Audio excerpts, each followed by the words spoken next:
نوائے وقت اخبار آپ آئے روز پڑھتے ہیں، اس کے اندر ایک کالم ہے نور بصیرت، اور وہ عبدالرشید صاحب ایک بہت بڑے عالم دین ہوئے ہیں جو عرصہ 22 سال سے لکھتے رہے، لوگوں کو فیض پہنچاتے رہے ہیں۔ جہاں جہاں تک نوائے وقت اخبار پہنچا وہ کالم لوگ اسے پڑھ کے فیض پاتے رہے۔ وہ اپنا واقعہ لکھتے ہیں، اور اس صدی کا واقعہ، ورنہ تو حضور داتا کا بخش تو ہر زمانے میں لوگوں کو نوازتے رہے۔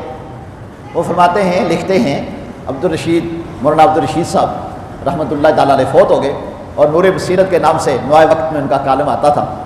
وہ لکھتے ہیں کہ لاہور میں ایک بزرگ تھے جن کے بارے یہ مشہور تھا کہ داتا حضور ان کی خاص حاضری ہے، اور لوگ ان کے پاس جا کر اپنے خط لکھواتے تھے کہ داتا کے حضور سفارش کرنی ہے۔ اور اس بندے کا بیان یہ تھا کہ داتا گنج بخش علی حجویری رحمۃ اللہ تعالیٰ علیہ لاہور میں حضور کے نمائندے ہیں، حضور کے گورنر ہیں، جس نے حضور تک کوئی پیغام پہنچانا ہو ان کے ذریعے سے پہنچتا ہے۔ کہتے میں ان کے پاس چلا گیا، اور میں پڑھا لکھا بندہ تھا، اخبار پہ جو کالم لکھتا ہے وہ ان پڑھ بندہ تھوڑا ہی ہوتا ہے، آدھی دنیا ان کے کالم کو پڑھتی ہے۔ کہتے میں بھی چلا گیا ان کے پاس، اور میں نے کہا کہ سنا ہے آپ اس قسم کا خط لکھتے ہیں اور سفارش کرتے ہیں داتا حضور، اور آپ کا نظریہ یہ ہے کہ جو داتا کے در پہ آتا ہے وہ خالی نہیں جاتا، کیا یہ بات سچ ہے؟ آپ بالکل سچ ہے۔ ان کا اچھا پھر ایک میرا خط بھی ہے، آپ وہاں تک پہنچا دیں۔ سو بسم اللہ۔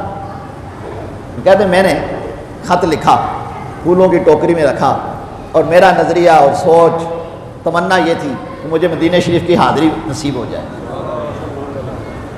کہتے میں نے لکھا اور بزرگوں کو پیش کیا، بزرگوں نے کہا اور داتا صاحب چلے، کہنے لگا میں داتا صاحب جانے سے کتراتا تھا۔ کہتے میرا تعلق اس خاندان کے ساتھ تھا جو داتا صاحب کو داتا کے نہیں منع کرتے تھے، میرے ابا و اجداد اور میرے خاندان والے نہیں مانتے تھے۔ انہوں نے کہا میرے ساتھ جانا پڑے گا۔ میں نے کہا میں تو جاتا نہیں ہوں، وہاں شرک ہوتا ہے۔ انہوں نے کہا اچھا نہ اندر جانا، باہر سے ہی گزر جاتے ہیں، اندر بھی نصیبوں والے جاتے ہیں، باہر سے ہی گزر جاتے ہیں۔ انہوں نے کہا چلو ٹھیک ہے، باہر تک چلے جاتے ہیں۔ یہ جہاں آج سونے کا دروازہ کہتے اس میں کوئی سونے کا دروازہ نہیں لگا تھا، یہ بھٹو نے لگوایا۔ کہتے وہاں سے ہم گئے اور دعا مانگی، وہ بزرگ اندر چلے گئے جن کو میں نے خط دیا تھا، میں باہر ہی رہا۔ میں نے کہا اندر نہیں جاتا، اندر شرک ہوتا ہے۔ کہتے کچھ عرصہ کے بعد میرا ویزا آ گیا اور مجھے مدینہ شریف کی حاضری نصیب ہو گئی۔ تب وہ نور بصیرت والے لکھتے ہیں میرا یقین ہو گیا کہ دیتا اللہ ہے اور ان کے صدقے دیتا ہے۔ یہ واقعہ ہی اللہ کی اس کائنات میں بانٹنے والے لوگ ہیں۔ تو ہم خوش نصیب ہیں اہل لاہور کہ اللہ نے اتنی بڑی ہستی اہل سنت کو اور اہل لاہور کو عطا فرمائی ہے۔